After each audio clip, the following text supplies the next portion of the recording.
তখন আর ফিরাতে পারলেন না তফসিল দিলেন। বারবার আমি তো 3 ঘন্টা আগে বক্তব্য দিয়ে আসলাম ডাকসুকে বানচাল করার ষড়যন্ত্র চলমান আছে। দেখেন ঘন্টা নাই যাইতেই কিন্তু ষড়যন্ত্র এখন দেখতে পাবেন, ডাকসু স্থগিত করে দেওয়া হাইকোর্টের রায় নিল। এটা ছিল একটা টেস্ট কেস, যে রায় দেওয়ার পথে যদি শিক্ষার্থীরা প্রতিবাদ না করতো, প্রতিক্রিয়া না জানাইতো, তাহলে দেখতেন যে ডাকসু আর হতো না। যখন দেখছি যে শিক্ষার্থীরা প্রতিক্রিয়া জানাচ্ছে, প্রতিবাদ জানাচ্ছে, তখন কিন্তু তারা এখন আবার চালু করে দিল। তার মানে ষড়যন্ত্র শেষ হয়ে গেল না। আমি বিশ্ববিদ্যালয়ের শিক্ষার্থীদের উদ্দেশ্যে বলবো যে এটা একটা নির্বাচন না শুধু, এটা একটা উৎসব না শুধু, এটা আপনার অধিকার আদায়ের প্ল্যাটফর্ম। এই ডাকসুর ভিতর দিয়ে আপনার প্রকৃত বন্ধুদেরকে খুঁজে বের করতে হবে, নিয়ে আসতে হবে।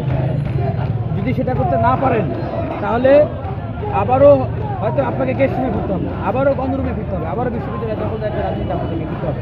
এখন আপনারা যদি সেটা না চান, অবশ্যই কোনো ধরনের প্রভাবমুক্ত, শঙ্কামুক্ত